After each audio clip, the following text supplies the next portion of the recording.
बाबा का 5 स्टार आश्रम मैनपुरी में है। 21 बीघे में फैला हुआ है। 12 फीट ऊंची दीवारें हैं। 25 फीट का गेट है। 3 बड़े हॉल हैं और बाबा जहां चहलकदमी करते थे वहां रंग बिरंगे पत्थर लगे हुए। आध्यात्मिक करने वाला बाबा, बात करने वाला बाबा ऐशो आराम की जिंदगी जीता था। मेरे सहयोगी वहीं मैनपुरी आश्रम पर मौजूद थे जहां पुलिस की भी मौजूदगी है और बाबा भी वहीं से प्रकट हुए हैं। आखिर बाबा का आश्रम कैसा है? गरीब भक्त तो देख लिए, अब बाबा की शान शौकत भी देख लीजिए। हम इस समय नारायण साकार हरि के मैनपुरी आश्रम पर मौजूद हैं, जहां पर मीडिया कर्मियों के साथ साथ पुलिस की मौजूदगी लगातार बनी हुई है।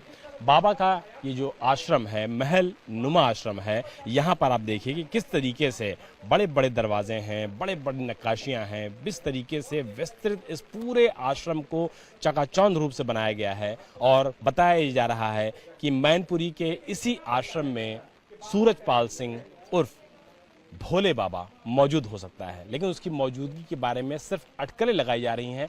कंफर्म जानकारी फिलहाल किसी के पास नहीं है। इस हादसे के बाद पहली बार सूरजपाल कैमरे के सामने आया और कैमरे के सामने आकर के उसने जिन लोगों की मौत हुई है उनके प्रति दुख व्यक्त किया और कहा कि हम उनके साथ तन मन धन के साथ खड़े हैं और लोगों को प्रशासन पर, पुलिस पर विश्वास बनाए रखना चाहिए। अगर इलाके की बात कर लिया जाए तो इलाके में आप देखिए कि किसी भी तरीके से कोई सेवादार यहाँ पे नहीं है, कोई अनुयायी यहाँ पे नहीं है, लेकिन यहाँ पर जो मौजूदगी है वो मौजूदगी है अटकलों की कि सूरजपाल इस समय कहाँ है। कयास लगाए जा रहे हैं कि मीडिया के सामने जो पहली बार सूरजपाल आया वो मैनपुरी के इसी आश्रम पे आया है, तो पुलिस की मौजूदगी है यहाँ पर। पुलिस की जो टीमें हैं वो यहाँ पर मौजूद हैं, एसएचओ के लेवल के जो अधिकारी हैं वो यहाँ पर मौजूद हैं, लेकिन सूरजपाल के बारे में फिलहाल कोई जानकारी किसी के पास मौजूद नहीं है। अगर इस आश्रम की बात किया जाए तो आश्रम में देखिए जो यहाँ पर दीवारें हैं, यानी कि जो बाउंड्री वॉल है उसकी जो